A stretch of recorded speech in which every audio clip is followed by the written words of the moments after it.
Willow Creek Springs presents Healthy Living with your host, Joe Grumbine.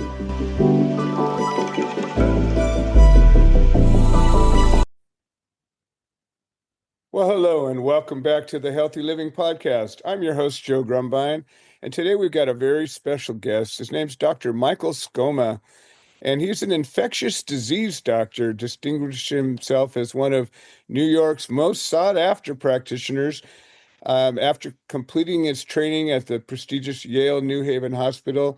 Dr. Scoma manages a vibrant inpatient and outpatient practice dedicated to the diagnosis and treatment of an extensive array of complex infectious and immunologic conditions. And that's just the tip of the iceberg. Dr. Scoma, welcome to the show. I really just want to jump into our conversation.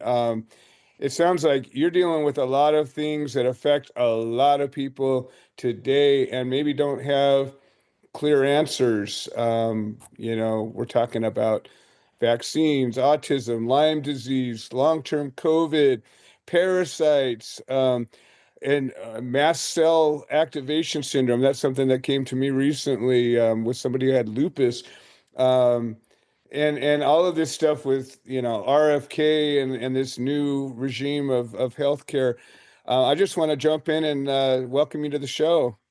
Joe, thank you very much for having me. It's a pleasure to be here.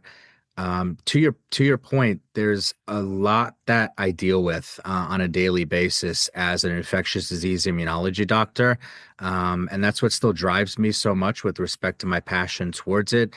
Is when you had mentioned that really is just the tip of the iceberg. And I deal with a lot of very varied scenarios and presentations on a daily basis, both in the hospital, outside the hospital. Infectious disease and immunology are very all encompassing.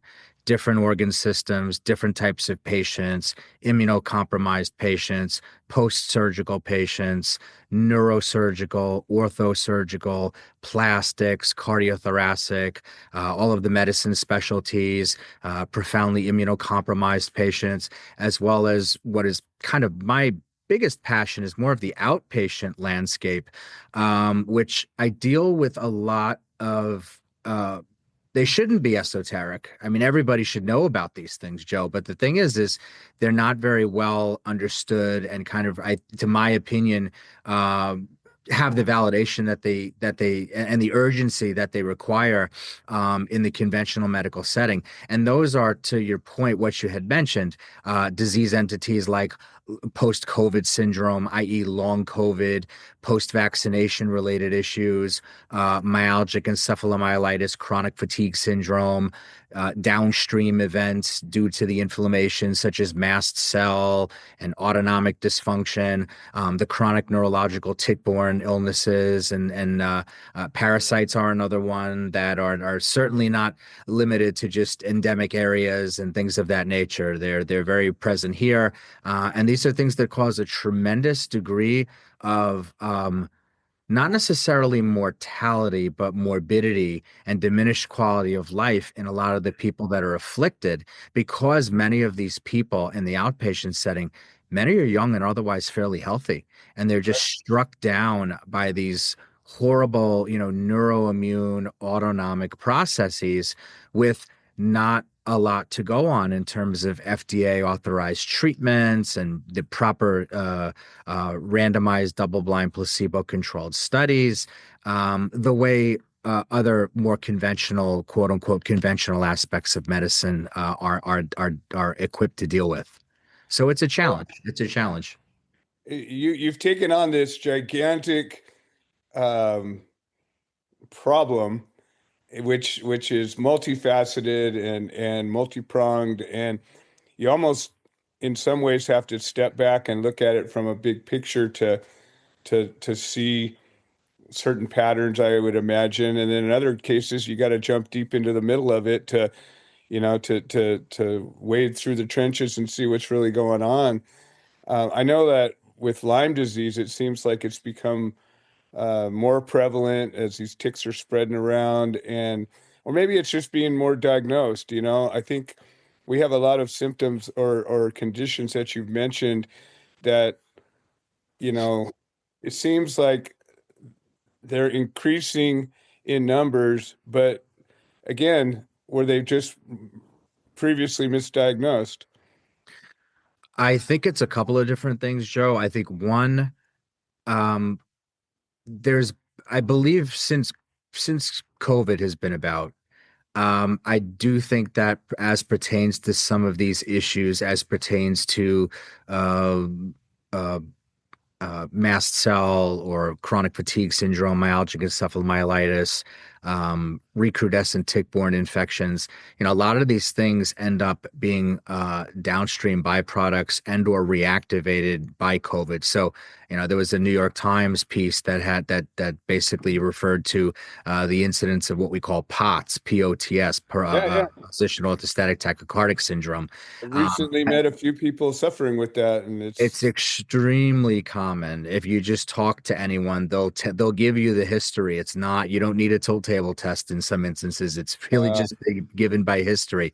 And all of the incidences of these things have, quintupled in terms of increased incidences.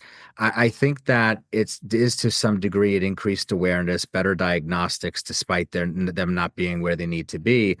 But at the same time, it's to your point, it's very nuanced because a lot of these disease patterns, you do look for patterns. That is a hallmark of infectious disease in general.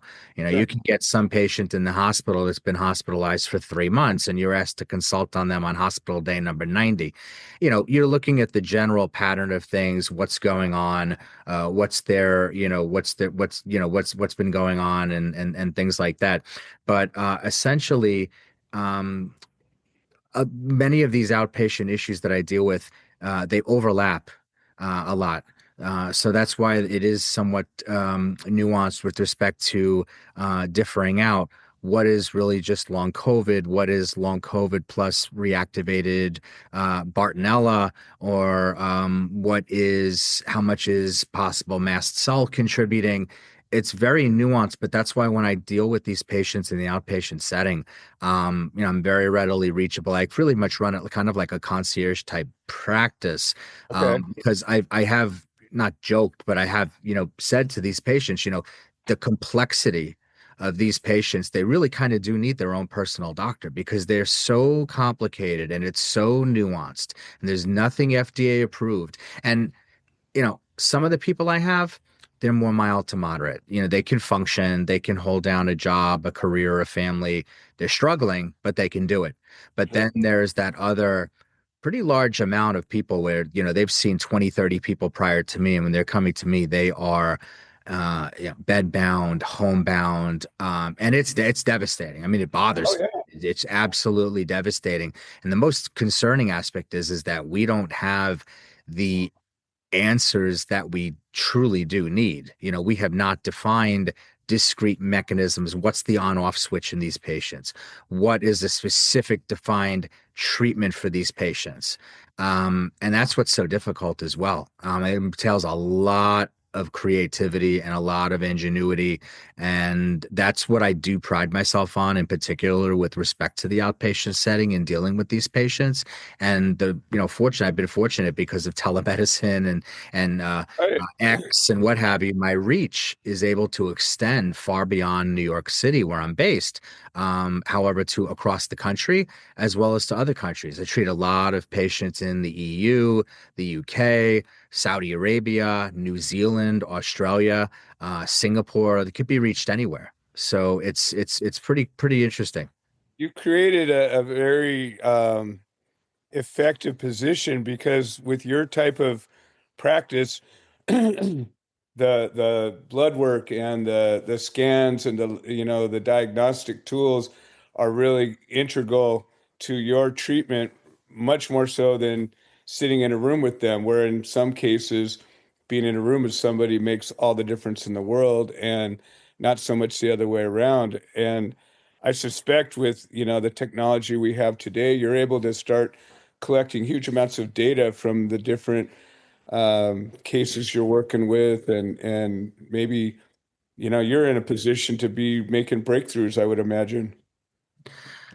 That's the ultimate hope. I have been able to, I mean, with respect to data, there's a lot of data to analyze. People come to me, sick for many, many, many years. They've amassed a tremendous amount of data. The question is how to synthesize it and what to do with it, knowing though that all the data that we can have with a lot of these outpatient conditions that I deal with, it's only so good. Right. We're not 100% where we really need to be.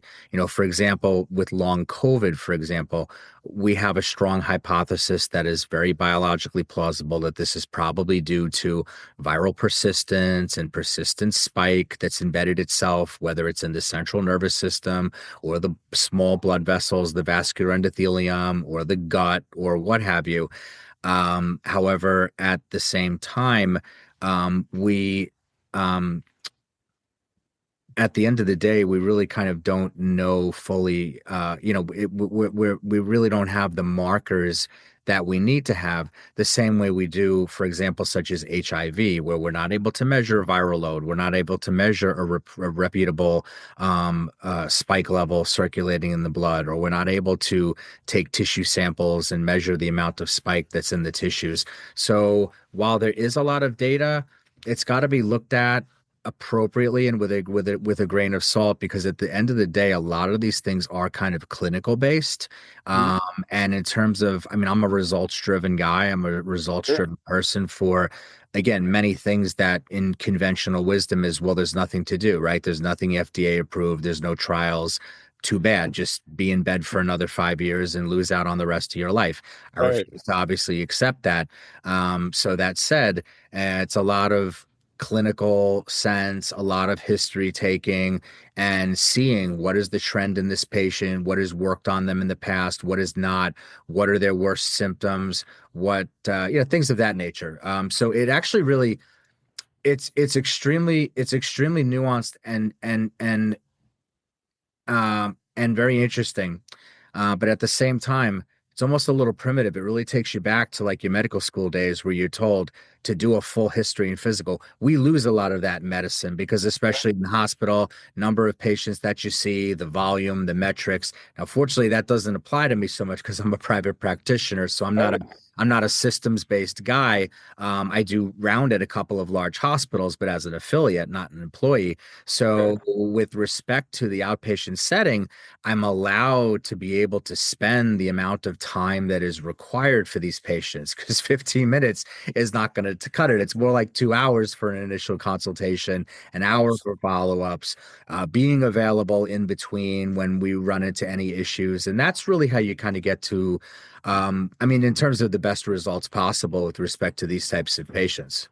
I couldn't agree with you more. In going through working with oncologists, and I finally found one that this guy takes the time and he spends time with me, and we've come up with solutions that the big industry didn't come up with. And you mentioned FDA approved treatments and standard of care and all of these things that insurance is going to cover or not, that hospitals can allow. Do you consider yourself to be an integrative practitioner? So integrative is interesting because I personally, I'm an allopathic MD. Sure. However, which is, largely prescribing, medications, maybe Right. recommending supplements. But I will say a lot of people that have seen me, they've been there, done that in every type of supplement, every type of naturopathic or homeopathic regimen. To Sure. me, integrative means what really every doctor really should be. You need to look Right. at the whole person. You need to look at every system. I understand that there's the allopathic MDs, which these are the guys that just synthesize the data and prescribe, and then there's the integrative that does more of like the self-pay exams in terms of looking at the oat tests and the gut microbiome tests and the mycotoxins and utilizing different types of herbals or hyperbarics or ozone or this or that. Right. To me, again, these are just these kind of defined, but I think probably albeit incorrectly defined niches. any really good physician, in my opinion, should be integrative by way of just how they practice and look towards things. And Couldn't yes, agree. I think one of the fields that lends itself most to that is infectious disease, because you really are looking at the whole person, every organ system, whether it's my septic patients that are in the hospital, in the ICU, in multi-system failure, versus my outpatients, 20-year-old with long COVID, autonomic dysfunction, and mast cell who can barely stand for 5 minutes a day because of the severity of the disease. So I draw, there's actually a lot of similarities to it, to be honest with you. Okay. All right. Well, I deeply respect what you're doing because you're Thank doing you. things the way that I wish more physicians would. And I understand that, there's the medical school and the business part of it and the politics and the insurance and it's way more complicated than people think. You can group people into groups, but yet I know some people are willing to, go outside of that and do it the way it needs to be done. And, spending time with people, taking time to review the data, to even just to talk to people. Like, if you have a 5-minute consultation with somebody, you can only ask them so much. You only have so much to work from. Your snapshot is focused on whatever. Very limited, If very you've limited. got a 20-minute or an hour or 2 hours, you're able to fill in a lot of those little spots and maybe see a thing that you wouldn't see with that brief consultation. The old days, like you talked about, doctors used to come to your house. They'd have a meal with your family, and maybe that's revealing my age a bit, but it was still a thing when I was a kid, and that's so long in the past now. So even finding a doctor that will, have a private practice, not bound by the like you said, the metrics of this whole thing. You got to get these amount of people in. Here's your caseload today. You got to do it, and Right. it's up to you. Well, that's, insurmountable for most people, and doctors are some of the most overworked people in the world. So I'm really impressed with that. Um, you know, Thank you. I have done house visits to nice. patients. If you have a patient with severe ME/CFS or long COVID, and it's a young patient, and they are simply not able to be out to an office setting or what have you, or if they expend their energy to too much of a degree, they will Right. be crashed out for weeks. Oh I yeah. have gone to people's residences to do those consultations. Again, Wow. it's a balance between how much time I have or whatnot, but have I done it? Yes. And when you talk about like it is really what I'm a generally younger guy. I've got, two young kids, wife. I'm a younger guy as a whole. Yeah. But in terms of my approach, it's very old school, much like my father before me, who did infectious disease. It's more of an old school mentality that, especially with these outpatients that I take care of, it's really just it's a therapeutic relationship that you're harboring over time, because there are things that I continue to find out about these patients, maybe something they left out, something that comes to light from how they're behaving upon implementing treatment. These are like real time things Right. that can only be harbored with a close working therapeutic relationship. But it's very time consuming, and it's long days and a lot of hours, and it's not for everyone. And to your point about medical school and education, they don't teach you those types of things with respect to um, running a business, running a private Oh, practice, having, building a niche, building a patient following, dealing with insurance, dealing with prior authorizations. yeah. It's a lot. Dealing with other family members, it's a lot. I get it. My dad was a surgeon, so I Oh, learned a okay. lot about the politics of hospitals and the nightmares of insurance and all this stuff. And I I I I have awareness beyond what a lot of people do without having a medical background. And talking about, influences, I think that's important. I think that people talk about a lot of things. There's a lot of information out there now in ways that there didn't used to be. A lot of misinformation on all sides. And I think that people are driven by their feelings and their proclivities more than looking at data and looking at evidence-based answers. And they don't do the research as much as, they hear a thing from somebody they believe. We've got huge swings back and forth. You've got pharmaceutical companies that, spend huge amounts of monies, influence curriculums of medical schools, and, they're driven by making money. I mean, that's their business is to, they're a business. Granted, they are responsible for discovering medicines that save lives. And so there's this, sort of double-edged sword to everything. Then you've got politics, and you've got, you got um, presidents and their cabinets that are very deeply connected to healthcare, and others that, seem to not be so interested. We've got one right now that's very deeply involved. And, what do you think about all of this RFK stuff that, I think he's got some good ideas and some terrible ideas all wrapped up into a bowl of soup. And that's just my thoughts. What are your thoughts?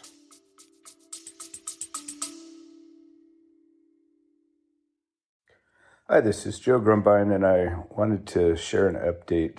The platform that hosts this podcast has made some changes to the subscriber settings, and we have a number of subscriber-only episodes that we offer to the supporters, and for a minimum of $3 a month, we can get you signed up. And if you're already signed up and you're having some kind of trouble locating these episodes in the other platforms, I would say maybe the best answer is to unsubscribe and then resubscribe. I'm sorry for the hassle. I don't have any way to make a change, but I'm very grateful for all the support. Thank you.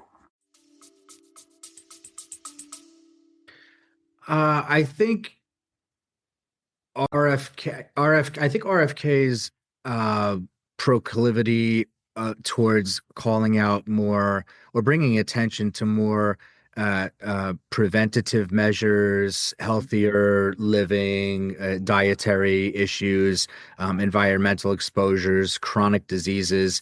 I think obviously specifically somebody who deals with a lot of these kind of more chronic complex issues. That is something that I think is rather refreshing. I have a lot of my patients. They may be, quite politically oriented to either end of the aisle. I tend to just wait in the center.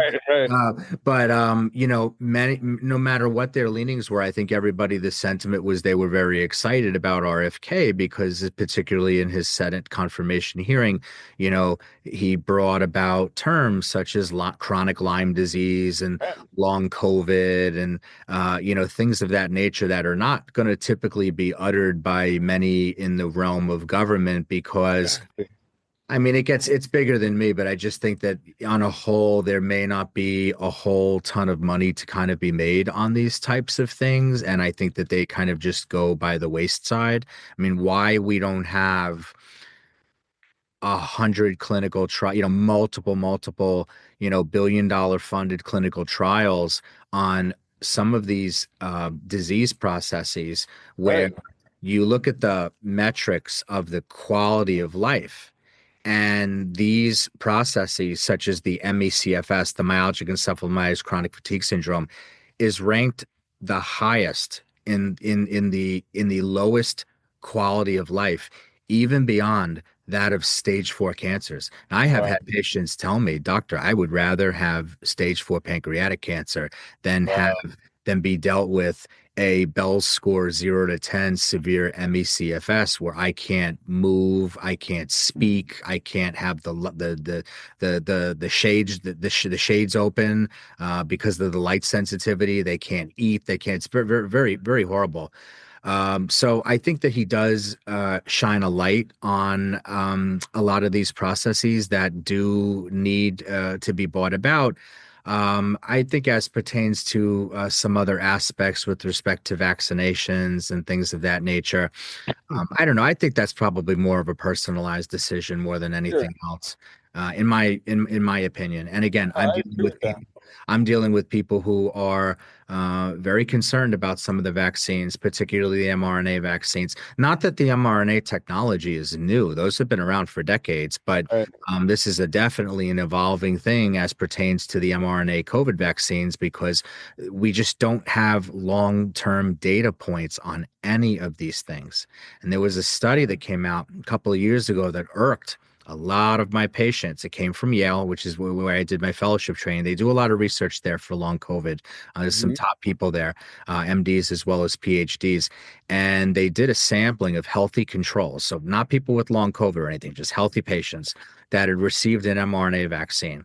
And they looked at their accurate measured blood levels of spike and they quantified it year by year by year over 4 years. And the levels, Joe, just increased and increased and increased and Wow. increased.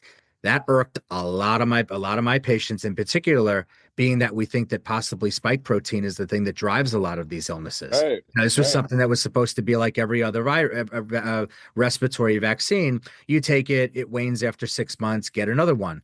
This Right. is very, very different. I have not seen anything like this in 20 years of practicing. I never saw anything like COVID in 20 years of practicing. When the Right. patients first came into the hospital, I'd never seen any sort of a pathogen like this.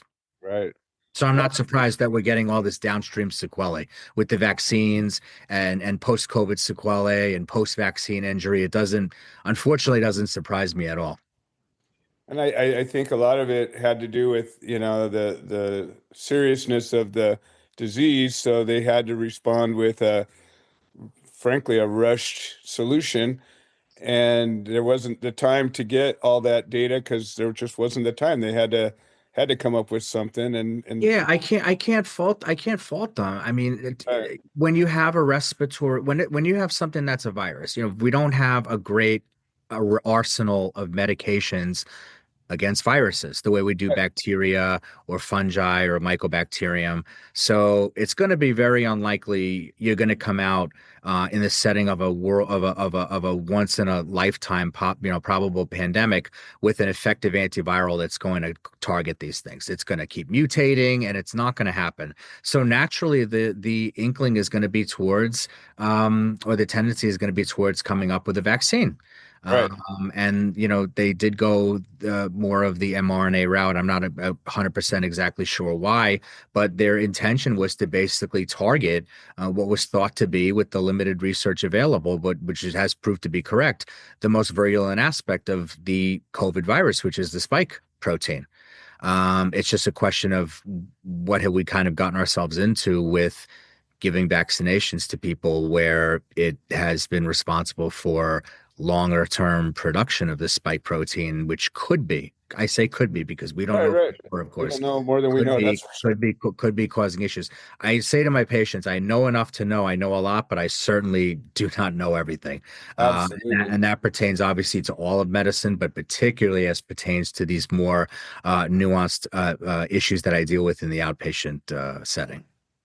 Well, on the topic, I know we're going to run short on time again, and as I told you from the beginning, I think we have a ability to have several conversations over this stuff in the future. But vaccines in general, I grew up in the 60s and 70s, and we had, I don't know, a half a dozen vaccines that we were all finished by the time we were, I don't know, 10 or 11 years old. You got your boosters, I think, when you were, I don't know, 9 or 10 years old, and you were Right. done.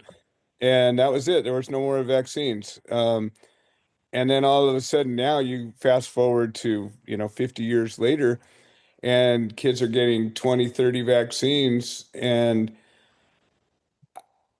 I know that I'm not in any way saying vaccines are not effective because they are. They've eliminated diseases. They've saved millions of lives. But every disease isn't a lethal disease, and there are diseases that, historically the body has overcome. You get it once, you get through it, and you're okay. What are your thoughts just generally about the trend of, this everybody's getting a million vaccines and boosters up forever? I mean, it's like you said, there's definitely a massive increase in the vaccination schedule. I think that it is probably geared more to, again, more towards prevention, a prevention of these uh, uh, you know illnesses which are coming about. But at the same time, we are seeing at the same time, increased incidences of autism and increase not to, I can't obviously completely draw a parallel, but we are seeing increased Sure. incidences of a lot of these problems. And again, we don't have I think the amount of data that we necessarily need to really fully exclude such relationships. I know, personally for my children, I may be a doctor, but my wife absolutely functions as, doctor for our two kids. Oh, absolutely. And definitely, when we have gone to our pediatrician, and for example, my little one was scheduled to get 4 in one session, she's like, "There's no way. I'm breaking it up into, at least a couple of sessions. It's just too Yeah. much." Right. I do definitely see that as a significant trend. Um, I guess the question is where we're going to go looking forward in terms of, is this something that's going to basically stay, or is this something that's going to be scaled back a little bit? And I think that's going to have ultimately probably come from the healthcare agencies and government policies and things of that nature. The problem is it's just very nuanced. I don't think we have the best answers to a lot of these questions. Agreed. Agreed. Well, Dr. Scoma, this has been a riveting conversation. And like I said, I think we just barely touched bullet points. I would love to have you back and go deeper into a number of these topics. Is there sort of a, a, sh- a thought that you want to leave our listeners with regards to your work and your practice? I am basically I mean, I'm somebody who basically I'm doing what I love to be doing. This is something I think we need to bring I mean, if it's possible, I think there's going to be a tide where medicine is going to go. The systems are always going to be there, but there's going to be this drive more from less system-based medicine to more, I believe, private practice, more individualized, personalized medicine, because I just believe that the two are very incomparable in terms of the healthcare and the attention that can be provided to these patients. So I'm thinking that we may see some degree of a shift. And if I could be, for example, an example of that shift, then so be it. But by all means, I think that we need to look at these things very through an appropriate lens and comprehensive. And I'm just very happy to be obviously doing what I'm doing, and I certainly appreciate having been on your program. Wonderful. I certainly hope you're right. I agree. I believe that's what the community needs. That's what humanity needs are private practice doctors that are able to. We just need more doctors probably that are qualified, because that's really sort of a dynamic of, you got all these people that need treatment and only so many people that can offer it, and all of that. But meanwhile, you're on the right side of things. How does somebody get a hold of you? How does somebody reach out? You're somebody that literally anybody that's listening here um, might be able to help. Yeah, so it can be reached on my website. It's Michael R. Scoma MD, just like it's spelled basically .com. I'm very easily searchable on Google. I post on X, very readily reachable. My numbers, office email address are readily available on the website, online. But that would be the easiest way to reach me in terms of the website. It has my office numbers available on it.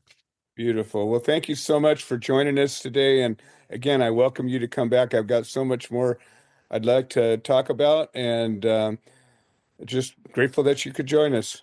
Thank you so much. That'd be great. Thank you again, Joe. Beautiful. This has been another episode of the Healthy Living Podcast. I'm your host, Joe Grumbine, and I want to thank all the listeners for making the show possible, and we will see you next time. This has been another episode of the Healthy Living Podcast. We produce this show so that people can share their stories, people that have overcome obstacles, people that are undergoing obstacles. We're building a community of health-minded individuals. If you're interested in supporting the show, please leave a review on the platform you're listening to it on. If you're interested in becoming a guest, please send an email to itsjoegrumbine@gmail.com, or you can send a note into the notes section of the podcast. All right. Well, thank you for supporting this show, and we hope you've enjoyed it.